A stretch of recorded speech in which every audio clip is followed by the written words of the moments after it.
Bienvenue aux personnes ayant fait le choix 1 pour la semaine du 15 au 21 février, décembre. Et la carte de la semaine, la première, celle qui va donner l'impulsion de cette semaine, c'est des pensées et des souvenirs flottent autour de toi. Bon, ici, on nous parle clairement de nostalgie, on nous parle ici de souvenirs. En tout cas, on a envie de se souvenir. Alors, dans les bons cas, on peut se dire oui, c'est normal, on prépare Noël et c'est souvent un moment où, eh bien, il y a des moments de nostalgie, mais de nostalgie positive qui remontent. On se souvient des années précédentes, des bons moments passés en famille, etc., etc. Et puis un peu moins positivement, eh bien peut-être pour certaines personnes, ça peut être aussi un ancrage du passé, au-delà d'une nostalgie, ça peut être une certaine mélancolie qui vous accapare sur cette semaine, et ça c'est moins foufou. En tout cas, ici on vous dit que le passé est présent, le passé et les pensées. Alors après, quel type de pensée? C'est le reste du tirage qui va nous le dire. Bien. Pour vous, chers amis du choix, j'utilise l'oracle, le miroir de l'alchimiste que vous pouvez retrouver en boutique. Alors moi, je l'utilise pas tout à fait comme il a été construit. Il est vraiment super complet parce qu'il y a des cartes astro, il y a des cartes couleurs. En fonction de comment on met quel type de carte, on peut même travailler sur soi. Donc il est vraiment super. Donc vous pouvez le retrouver à la boutique. Je continue mon tirage pour la semaine du 15 au 21 décembre. Pour information, mercredi 17 décembre, la boutique sera exceptionnellement ouverte, ainsi que le dimanche 21. Donc n'hésitez pas à vous renseigner pour les horaires. Et venir me voir et venir voir tout ce qu'on fait en boutique si vous n'avez pas terminé vos cadeaux. Bon, alors, pour cette première lecture, eh bien, on a pas mal de signes. Donc ça va concerner ces signes-là plus particulièrement, ou en tout cas des personnes de ce signe dans votre entourage, en tout cas quelqu'un sur qui vous avez une forme d'influence, d'accord? Alors, on a les balances, on a les poissons, on a les sagittaires, et on a le 13e miroir. Alors, les balances, bien sûr, ça nous parle du signe des balances. Donc, si vous êtes balance ou quelqu'un autour de vous l'est, ça peut concerner cette personne. Mais la balance, on dit souvent que c'est des gens qui sont très indécis, et ça n'est pas vrai. Voilà, je vais à l'encontre. Oui, il donne l'air d'être très indécis, mais la balance, elle est indécise parce qu'elle a un grand sens de la justice. Elle veut toujours choisir la décision qui lui semble la plus juste possible et la plus juste pour toutes les parties. C'est pour ça que c'est toujours très très long les décisions chez la balance, mais parce que il y a ce grand sens de la justice. Donc là, avec ce signe de la balance, on vient nous parler de justice, on vient nous parler d'équilibre, et le mot que l'on me donne dans l'oreillette et les guides, c'est le rééquilibre, d'accord? Comme si on rééquilibrait quelque chose. Bon, peut-être que c'est en lien avec cette histoire de nostalgie, de mélancolie ou de pensée. Bon, en tout cas, voilà. Le poisson, ah là là, signe insaisissable par nature, comme une truite, un saumon, on l'a dans les mains et ça glisse. Le poisson, c'est un signe qui est assez... qui est pas toujours très simple à cerner, parce qu'il y a ce côté très créatif, très doux, une grande sensibilité. Il y a cette grande capacité d'adaptation, puisque comme le poisson qui remonte le courant, eh bien il sait s'adapter, il sait naviguer à travers les eaux, en tout cas quand il est bien équilibré. Un poisson pas équilibré, c'est un poisson qui justement va vouloir aller à contre-courant, au lieu de comprendre que c'est quand même beaucoup plus simple que de suivre le courant. Donc la nature du poisson, c'est une nature flexible, c'est une nature très adaptable, mais il peut y avoir une certaine forme de lutte, parce que peut-être que certains poissons n'acceptent pas cette grande flexibilité, parce que c'est vrai que dans notre société, c'est toujours perçu comme une forme d'instabilité, et dans ces cas-là, ils rentrent en lutte. En tout cas, le poisson ici, il vient nous parler d'adaptabilité, de flexibilité, de capacité à suivre le courant, de capacité à suivre un peu comme les oiseaux qui volent et qui suivent les courants d'air pour pas s'épuiser. Le poisson fait la même chose dans l'eau, il suit les courants pour ne pas s'épuiser, et c'est ce qui parfois peut donner cette sensation d'instabilité, mais c'est pas une instabilité. Le poisson, c'est un opportuniste du courant, il sait dans quel courant se mettre pour finalement glisser sur la vie sans fournir trop d'efforts. Donc là, on nous parle d'adaptabilité, de Flexibilité. Bon, on a notre Sagittaire. Alors notre Sagittaire, comme pour les autres signes, ça peut parler de vous si vous êtes Sagittaire, mais ça peut parler aussi de quelqu'un qui vous est proche et qui est Sagittaire. Le Sagittaire, c'est le droit au but. C'est celui qui est parfois un peu écrasant. Voilà. Mais parce que ça, c'est quand c'est mal géré. Le Sagittaire, c'est quelqu'un, la flèche va droit au but, quoi. C'est vraiment un signe qui est extrêmement, comment vous dire, déterminé, ça c'est une certitude, mais c'est aussi, comme diraient les De Villiers, euh, chaque coup compte. C'est vraiment, il y a cette forme de laser, c'est-à-dire quand il y a une décision qui est prise, ça peut pas être une décision ratée.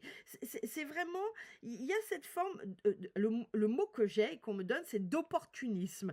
Le Sagittaire, c'est un signe d'opportunité, parfois, il peut être perçu comme un opportunisme, mais c'est toujours fait avec conviction et avec passion. Le Sagittaire, c'est un signe passionné, c'est quelqu'un qui, quand il prend une décision, va au bout et des fois peut avoir du mal à revenir en arrière, mais parce que ça touche, il y a une espèce d'affect très fort avec cet objectif. Donc ici, ce qu'on nous parle, on nous parle d'objectif, on nous parle de détermination, de persévérance. Et on a le 13e miroir, qui est une carte extrêmement positive dans le miroir de l'alchimiste.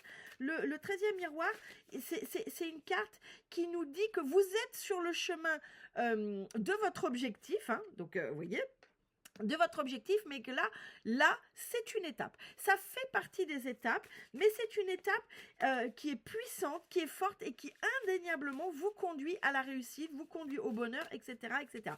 Donc là, sur cette semaine, amis du choix 1, peut-être que ce que vous allez vivre, ça va pas être la semaine la plus facile à maîtriser, mais dites-vous que c'est une étape et c'est une étape qui est nécessaire et positive. Allez, on continue avec l'oracle force de vie. Alors, je l'aime beaucoup. Les cartes sont super, vous pourrez le voir. Il a été fait par 2 artistes. Il est très, très spirituel. Mais il tape vraiment très, très juste. Allez, la semaine du 15 au 21 pour nos amis du choix 1. Derrière, on a demandé et action, force et invitation. Bon. On va s'arrêter à force parce que c'est ces 3-là qui parlent. Bon, là, clairement, dans le dos de deck, on vous invite à demander de l'aide. Là, ce qui compte sur cette semaine, c'est de passer à l'action avec force et détermination. Donc, c'est pour ça qu'on a notre Sagittaire hein, qui est là sur cette semaine. C'est parce qu'il y a besoin de force et de détermination.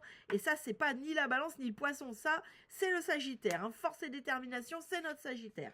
Bien, sur notre balance, qui est où on me parle de grand sens de l'équilibre, de rééquilibrage, de sens de la justice, on a la carte de la sagesse.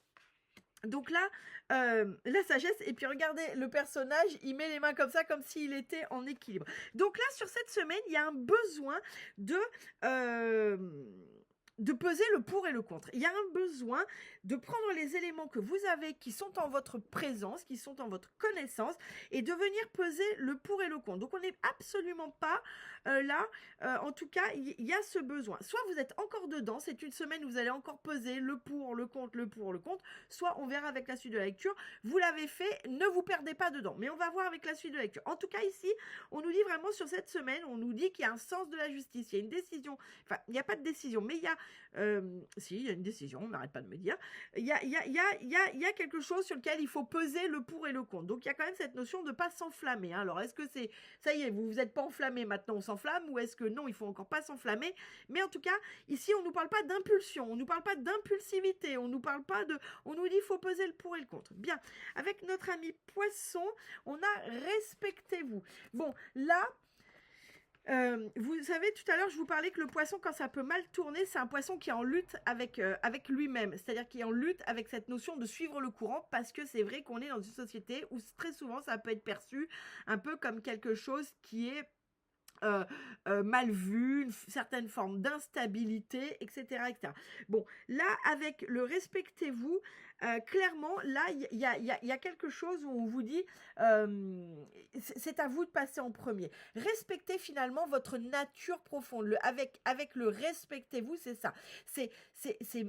Finalement, respectez votre nature profonde qui est peut-être à contre-courant de ce que les gens attendent de vous, de ce que vous croyez attendre de vous, de ce que vous croyez être ou de ce que vous croyez vouloir ressembler, parce que ma foi, c'est quand même beaucoup comme ça que ça arrive. Mais là, il y a une notion soyez flexible avec vous-même, respectez-vous, acceptez que, eh bien, finalement, oui, vous êtes peut-être un peu différent, ou en tout cas, s'il y a un poisson autour de vous, peut-être il est un peu différent, mais pour autant, c'est sa nature profonde, c'est votre nature profonde que d'être flexible et que d'être, on me parle aussi de sensibilité, et ça n'est pas grave, d'accord ? Bien, sur notre ami Sagittaire, on a l'air, mais ici on me montre surtout les papillons avec le cycle de l'infini. Bon, là on nous parle d'un cycle, de transformation. Donc là, le Sagittaire, il vient vous apporter finalement par rapport aux deux premières colonnes qui nous parlent beaucoup de trouver le juste équilibre. Le Poisson et la Balance par nature ne sont pas des signes d'action, sont des signes de réflexion. Ça réfléchit beaucoup, ça pèse le pour et le contre, ça se dit oui mais est-ce que c'est le bon courant, est-ce que c'est pas le bon courant, c'est très imaginaire le Poisson, c'est très nébuleux, voilà, c'est pas du tout de signe d'action, hein, que ce soit la Balance ou le Poisson ne sont pas du tout de signe d'action, mais le Sagittaire est un signe d'action. Donc là, Sagittaire associé à notre signe de l'infini et à nos papillons, ici on vient vraiment nous parler d'un cycle de passage à l'action, d'un cycle de transformation, mais dans lequel il faut passer à l'action. On est en action sur ce cycle de transformation. C'est pas une transformation sur cette semaine que vous allez subir. Ça n'est pas une transformation qui arrivera quoi qu'il en coûte, que vous le vouliez ou non. Non, c'est vraiment vous sur cette semaine qui allez enclencher ce processus de transformation, ce cycle, etc. etc. On se souvient que 2025, année 9, hein, on est sur une année de terminaison à l'échelle mondiale. D'accord ? On va rattaquer un nouveau cycle de 10 ans, d'accord? Donc là, c'est pas pour rien que sur ce mois de décembre, eh bien, il peut y avoir des questionnements, on se sent chafouin. Et alors, pour petite anecdote, c'est très très drôle parce que moi, d'habitude, pour les rendez-vous, le mois de décembre est un très mauvais mois. Là, ça n'arrête pas. On voit bien que les gens s'abrassent. Donc là, clairement, on vient vous dire que oui, il va y avoir un changement, oui, il y a une transformation, mais elle ne se produira que si vous la mettez en action. C'est pas une si en gros, vous prenez pas le train, ben tant pis, vous allez louper le train. Voilà, ça sera le prochain. Mais le train va pas vous attendre, il va pas s'arrêter en gare, être là et attendre comme certains changements. Non, là, il vous attendra pas. Si vous prenez pas ce train en route, si vous ne mettez pas de l'action pour enclencher cette transformation, elle ne se fera pas. Bien, donc c'est pour ça qu'on a ce Sagittaire après ces deux signes qui pèsent le pour, le contre, je suis en lutte, oui, mais est-ce que c'est vraiment, est-ce que j'ai le droit, est-ce que je peux, est-ce que c'est ce que les gens veulent de moi, est-ce que c'est ce que je veux de moi, est-ce que, voilà, les deux premiers signes, on a le Sagittaire qui dit, bon, c'est bon, où il est l'objectif, qu'est-ce que c'est, où est-ce qu'on va, il tape dedans.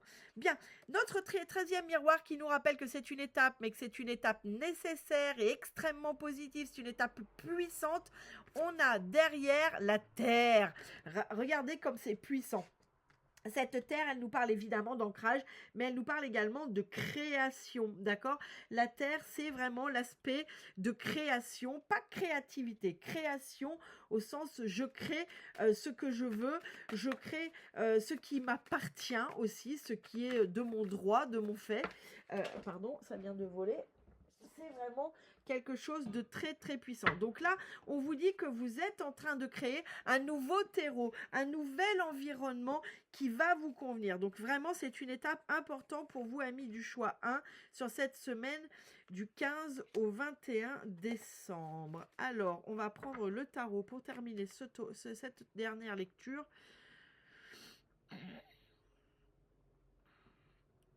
Alors, on a le 10 de coupe, on a le 10 d'épée, et bien, on a la tour et la lune et l'empereur. Bon, alors, oulala, il y a de très très bonnes cartes. Bon, alors, les 10, c'est vraiment le 1, c'est les fondations, c'est notre mois de janvier, hein, c'est les fondations en numérologie. Le 10 de coupe, il nous parle de... c'est ce côté un peu rêveur, hein, c'est ce côté aussi qui nous parle d'expérience heureuse, qui nous parle d'aboutissement. C'est un peu le rêve. Le 10 de coupe, c'est un peu ce qui nous motive, c'est un peu notre rêve, c'est un peu ce dont on a toujours, c'est un peu toujours ce qu'on a souhaité. Et peut-être aussi, des fois, c'est ce qui nous fait prendre des décisions un peu douteuses, vous voyez, parce qu'on est dans un espèce de rêve et on croit que c'est ce dont on a besoin. Soit ça peut être ça, soit au contraire, c'est n'abandonnez pas vos rêves, d'accord? C'est vraiment, mais en tout cas, c'est un rêve. C'est le 10 de coupe, c'est vraiment tout ce dont on arrivait, à juste titre ou pas à juste titre, mais il nous parle de ça. Le 10 d'épée, c'est un peu l'extrême inverse, c'est-à-dire qu'avant d'atteindre ses rêves, ses objectifs, tout ce dont on a espéré, eh bien, il faut passer par notre 10 d'épée qui, lui, c'est, il faut aller toucher le fond de la pistoche. Hein. Il n'y a pas de mystère. Tant que vous n'aurez pas touché le fond de la pistoche, eh bien, vous ne pourrez pas mettre un grand coup de pied sur le fond et remonter avec toute la détermination. Le rêve le fond de la piscine, c'est votre balance, c'est votre poisson. Hein, c'est ces signes qui se mettent la tête en vrac, qui se posent 1 million de questions.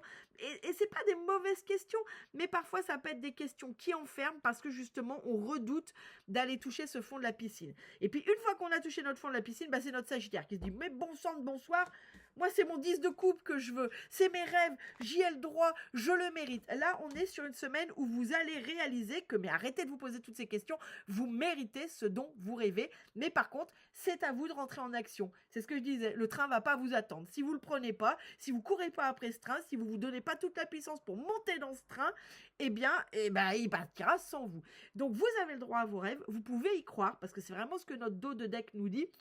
Mais par contre, il faut y aller, quoi. C'est vraiment de votre ressort. Bien, on a la tour, allez, tout s'effondre, toutes les croyances, tout ce qu'on croyait mettre en place, ça tombe, c'est la catastrophe, mais c'est toujours la catastrophe utile. Ça n'est jamais là pour rien. Donc c'est possible que sur cette semaine, pas cette semaine, parce que c'est notre dos de deck, c'est possible que la semaine de Noël, bon, on sait, Noël, hein, des fois, ça peut être, on peut en avoir des attentes un peu délirantes, puis on est déçu. Mais en tout cas, il y a quelque chose qui s'effondre. Alors, ça peut être simplement à l'intérieur de nous. Ça ne veut pas dire que vous allez vous fâcher avec tout le monde, ça ne veut pas forcément dire que vous allez rompre avec tout le monde, mais c'est peut-être qu'au fond de vous, ça y est, ça sera la goutte d'eau, justement. Les fêtes de Noël sont peut-être la goutte d'eau qui va vous faire dire, mais bon sang de bonsoir, mais c'est pas du tout ce à quoi je rêve, c'est pas du tout ce à quoi j'aspire, d'être entouré de gens comme ça, de vivre ça, c'est pas ce que je veux. Et puis derrière, on a la lune et on a l'empereur. Donc il y a une vraie reconnexion à ce que vous voulez, hein, avec notre lune, à votre intuition, à votre âme. Et puis l'empereur, l'empereur, c'est celui qui sait, hein, c'est celui qui guide. Mais là, c'est vous l'empereur. Vous êtes l'empereur de vous-même. Vous savez où vous devez aller. Ça y est, c'est fini. Vous en avez marre d'écouter. Il faudrait faire ci, tu devrais être comme ci, tu devrais pas être comme ça. Et à chaque fois, c'est toi qui fais que. Et talali, et talala. Bien, ça, c'était notre dos de deck. Sur notre balance et notre sagesse, on a le battleur. Le battleur, c'est aussi, dans certains tarots, il est appelé le magicien. Le battleur, c'est celui qui construit, c'est le 1. On a encore, vous voyez, on avait des 10, on a un 1. On est dans une phase de construction. On commence à mettre en place les fondations pour notre prochain cycle. Hein.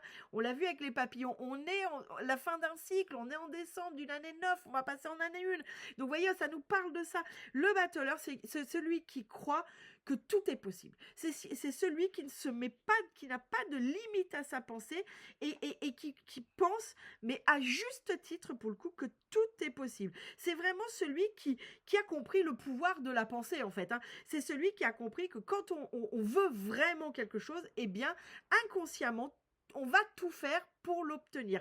C'est aussi des fois l'inverse. Hein. Inconsciemment, certains mettent tout en place sans s'en rendre compte pour être dans une forme d'échec. Mais ici, là, avec notre balance, notre sagesse, le battleur, ça y est, vous avez compris où était le juste équilibre. Vous avez aussi compris que le juste équilibre, que la justice, c'était aussi vis-à-vis de vous. C'est bien de toujours faire attention aux autres, qu'ils ne soient pas lésés. Mais quand vous vous lésez, vous n'êtes pas en équilibre non plus. Et c'est ça. Hein, vous avez compris qu'enfin, l'équilibre, il réside aussi dans... vous devez être en équilibre. Si vous vous sacrifiez pour les autres, il n'y a pas d'équilibre. C'est pas juste. C'est pas une décision pleine de justice. L'équilibre, c'est être en équilibre entre vos besoins et les besoins des autres. Et pas entre vos besoins et les désirs des autres. Hein, parce que c'est un peu comme ça. Là, vous avez cette conscience que finalement, vous pouvez être en équilibre en respectant vos besoins et en respectant le besoin des autres, effectivement, quand on s'entoure bien, c'est tout à fait possible, hein. C'est quand on est mal entouré que c'est en déséquilibre. Mais en tout cas, il y a ce pouvoir de construction ici. Vous avez compris que tout était possible et surtout, vous avez compris le pouvoir de votre pensée. Le pouvoir, si vous vouliez vraiment, vous pouviez. Hein, le quand on veut, on peut, il est là. Hein. C'est cette essence-là. Hein. C'est pas quelque chose qui doit être utilisé pour critiquer ceux qui n'y arrivent pas. Mais c'est vraiment, c'est ce que ça veut dire. Quand on veut, on peut. C'est-à-dire que quand on veut vraiment, quand on vibre ce que l'on souhaite, eh bien les choses vont se mettre toutes seules en place parce que tout simplement, eh bien on le vibre. Bien, sur notre poisson, notre respectez-vous, on a le pape. Le pape, c'est le conseiller. Bien, ici, on nous dit que on nous parle de l'aspect positif ici du conseil. On a ici la notion de ne rien regretter. Finalement, ce qu'on nous dit ici, c'est que vous êtes toujours un très bon conseiller pour les autres, mais peut-être que vous avez du mal à appliquer vos conseils. Donc, ce que le pape vient vous dire ici, c'est finalement, n'ayez pas de regrets. Qu'est-ce que ça vous coûte que de suivre vos propres conseils en réalité? C'est un peu cette question challengeante qui vient vous poser. Mais finalement, mais qu'est-ce que ça vous coûte que de suivre vos bons conseils? Parce que dans les faits, vous avez raison d'être optimiste, vous avez les raisons d'être opportuniste positivement, vous avez les raisons de vouloir suivre le courant, mais finalement, ce que vous dites aux autres, vous ne vous l'appliquez pas à vous-même. Bien. On a sur notre Sagittaire, sur notre nouveau cycle, on a l'impératrice. L'impératrice, c'est la femme qui sait. Mais c'est la femme qui sait avec ça, hein, pas avec notre mental, avec notre troisième œil. Hein. C'est la femme qui sait, c'est la femme qui est profondément connectée. Donc là, votre Sagittaire, sur cette semaine, votre passage à l'action pour renclencher ce nouveau cycle, au fond de vous, vous le savez. Au fond de vous, vous êtes cette impératrice et vous savez bien que vous le méritez. Vous savez que c'est, au-delà de le mériter, moi ce que j'ai, c'est, vous savez que c'est votre voix. En fait, une fois que vous faites taire les doutes de votre poisson, le besoin de justice de votre balance, vous savez très bien où est votre voix. Vous savez très bien où vous amène ce nouveau cycle. Donc, cette impératrice, c'est une femme qui avance en toute confiance. C'est une femme aussi d'action, hein, l'impératrice. C'est une femme de tempérament. C'est un tempérament. C'est un passage à l'action, mais c'est un passage à l'action complètement aligné parce que c'est un passage à l'action aligné à son âme. On sait où on doit aller. On sait ce que l'on doit faire. On sait qui l'on est, etc., etc. Pour notre 13e miroir, notre terre, on a notre reine d'épée. La reine d'épée, eh ben ça peut être le chamboulement justement, hein. Finalement de se reconnecter à ce que l'on mérite, à ce qui est écrit pour nous, se reconnecter à un cycle qui nous appartient, eh bien ça peut être chamboulant. Donc avec cette reine d'épée, eh bien on est sur une espèce de vous voyez, elle a ça, enfin je sais pas, non vous voyez peut-être pas parce que la carte est toute petite, mais vous voyez, elle a cette carte, cette épée qui est pointée vers le haut. Là, il y a une forme de retrouver un équilibre entre la terre et le ciel. Il y a une forme d'honnêteté et je dirais de commandement. C'est ça que j'ai. C'est comme si vous repreniez possession de cette épée et que vous commandiez les choses à la vie. Vous voyez, mais c'est positif parce que vous commandez les choses à la vie, mais parce que c'est aligné avec vous. En gros, ici, avec le 13e miroir, la terre et la reine d'épée, c'est un peu l'aboutissement de cette semaine. C'est comme si sur cette fin de semaine, vous acceptiez enfin de vivre. Vous acceptiez que vous aviez le droit de vivre. C'est vraiment ça, cette reine d'épée avec notre terre et notre 13e miroir. C'est une étape où vous reprenez le commandement de votre vie parce que d'un coup, vous réalisez que vous avez le droit à la vie et à la vie comme vous le souhaitez. Bien, en dernière carte, on a 13h13, le renouveau. Je te prends sous mon aile. Ton souhait va enfin se réaliser. Renouveau, résurrection, l'introspection prend fin. C'est l'heure du changement. Ressens mon amour et mon énergie pour développer ton projet. Bon, là, il n'y a rien à redire, c'est la conclusion parfaite de ce tirage. Je vous souhaite une excellente semaine, au plaisir de vous voir à la boutique, et puis on se dit à la semaine prochaine.